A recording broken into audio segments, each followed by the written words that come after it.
Hello friends, welcome back to channel महापुरुषों की बातें। आइए सुनते हैं कुछ प्रेरणादायक वचन।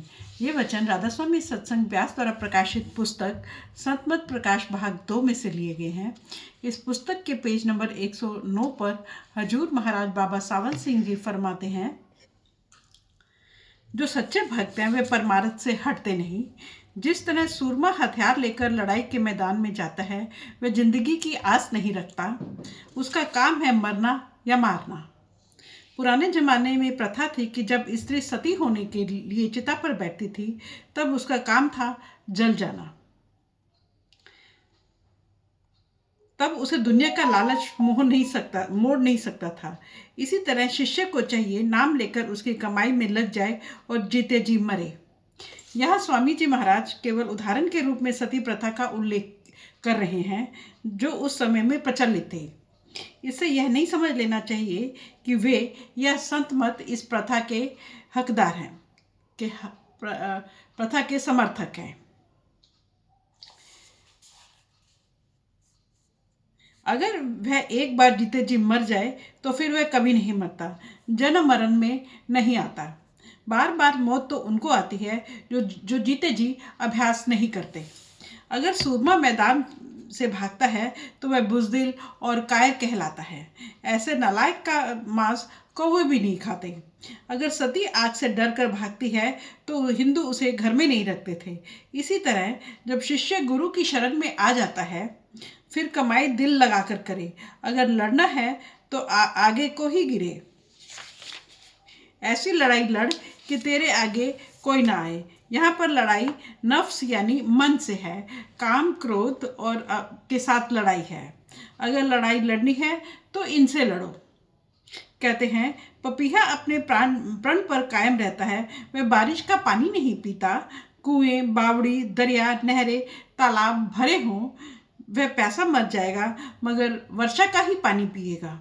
एक दफा कबीर साहब गंगा किनारे जा रहे थे। एक पपीहा प्यास के मारे गंगा में गिरा और मर गया, मगर उसने मरते मरते भी अपनी चोंच पानी में नहीं डूबने दी और अपने प्रण को नहीं तोड़ा। इस घटना को देखकर कबीर साहब ने कहा, पपीहा का पन देखकर धीरज रहे न रंच, मरते हुए जल में पड़ा तऊ न बोरी चंच। उसका इतना प्यार है मगर हमारा तो इससे आधा भी नहीं है। पतंगा दीपक का आशिक है। वह यह नहीं देखता दीपक किसके घर का है, वह जान दे देता है। परम संत तुलसीदास जी कहते हैं, उत्तम और चंडाल घर जह दीपक उजियार, तुलसी मते पतंग के सभी ज्योत इकसार। जिस तरह मछली को जल के साथ प्रीत है, जल से बाहर निकली कि तड़प के मर गई। इसी तरह शिष्य का सदगुरु के साथ प्यार होना चाहिए। अगर जरा भी अंदर पर्दा ना खुले तो तड़प कर मर जाए। क्या कहते हैं फरीद साहब, अजन सूती कंत स्यू अंग मुड़े मुड़ जाए, जाए पूछो डुहागनी तुम क्यों रैन विहाए। रूह कहती है, आज मुझे अंदर अकाल पुरुष के दर्शन नहीं हुए, मेरे लिए तो कयामत आ गई। उन रूहों का जिन बेचारों का पर्दा ही नहीं खुला, उनका क्या हाल होगा। शिष्य और गुरु का प्यार आशिक और माशूक का प्यार होता है। गुरु अर्जुन साहब कहते हैं, लख खुशियाँ पातशाहियाँ जे सतगुर नदर करे, निमख एक हर नाम दे मेरा मन तन शीतल होए। कहते हैं, स्कूल में सैकड़ों तालिब इल्म अर्थात विद्यार्थी होते हैं, मगर MA BA एक थोड़े ही तालीम पाते हैं। इसी तरह सचखंड पहुंचना तो सभी को है, मगर जो जीते जी पर्दा खोले बहादुरी उसी की है। अब हमारी क्या हालत है। जिस तरह कोई बड़ा अच्छा गैस लैंप हो, उसके ऊपर 10-20 टाट के पर्दे चढ़ा दें तो उसकी रोशनी गुम हो जाएगी। जिस कमरे में ले जाकर रखोगे वहाँ अंधेरा ही अंधेरा रहेगा। जो जो पर्दे उतारते चले जाओगे, रोशनी की किरणें छन छन कर बाहर निकलेंगी। जब सब पर्दे उतार दोगे तो लैंप पूरी रोशनी में जाहिर हो जाएगा। इसी तरह हमारी आत्मा पर भी बहुत सारे गिलाफ चढ़े हुए हैं। जो स्थूल शरीर है वह पहला गिलाफ है। इसके अंदर सूक्ष्म शरीर है जो दूसरा गिलाफ है। इसके आगे कारण शरीर है, ये तीसरा गिलाफ है। इसके अलावा पांचों तत्व, 3 गुण, मन, माया, 25 प्रकृतियां वगैरह के गिलाफ हैं। जब हम आंखों से ऊपर जाएंगे तो ये स्थूल गिलाफ उतर जाएगा।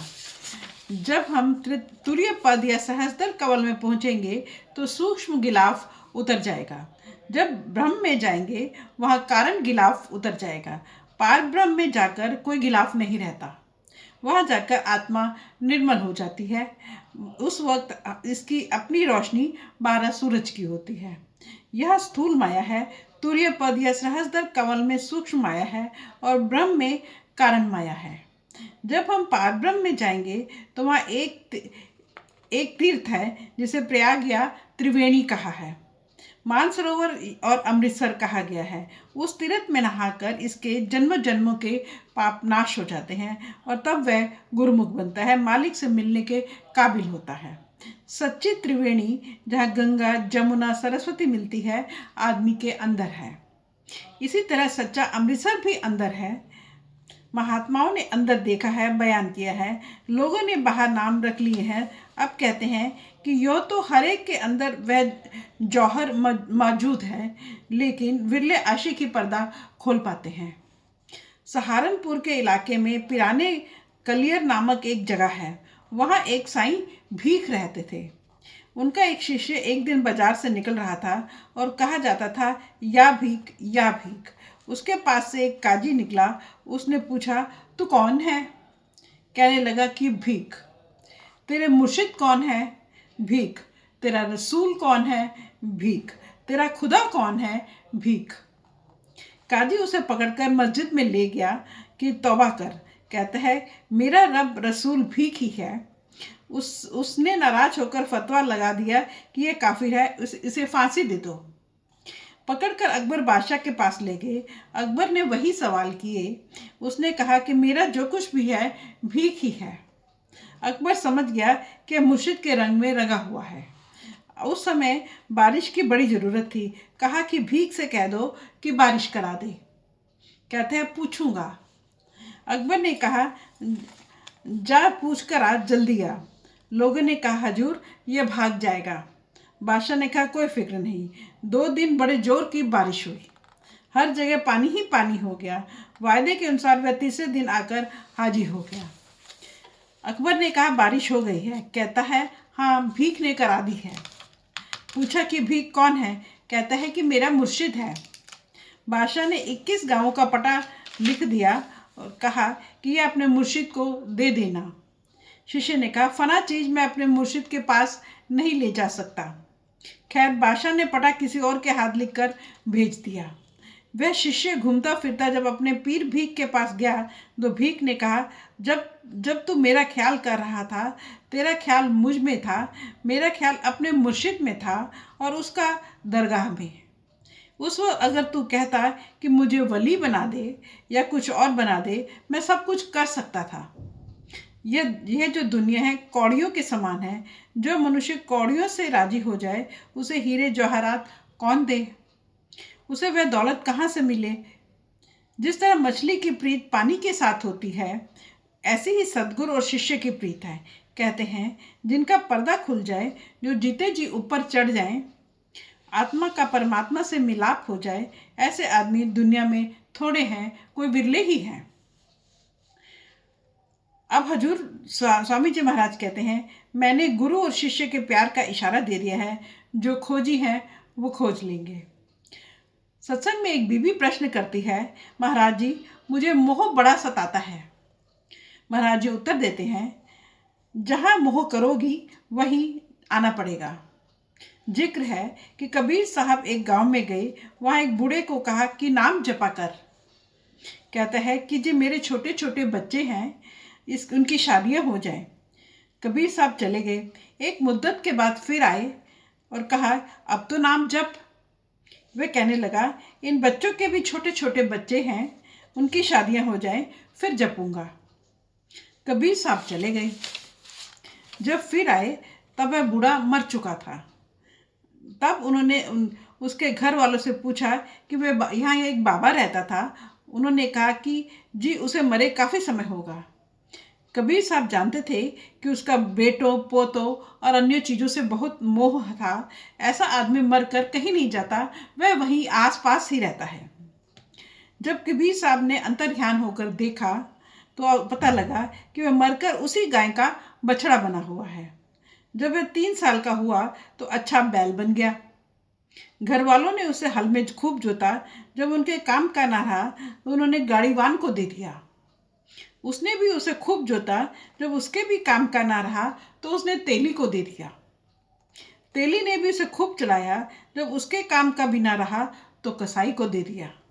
कसाई ने क्या किया, उसे काटकर उसका मांस बेच दिया। बाकी जो चमड़ा था नगाड़े वाले ले गए। उन्होंने चमड़ा नगाड़े पर मढ़कर खूब पीटा जब तक कि वह फट नहीं गया।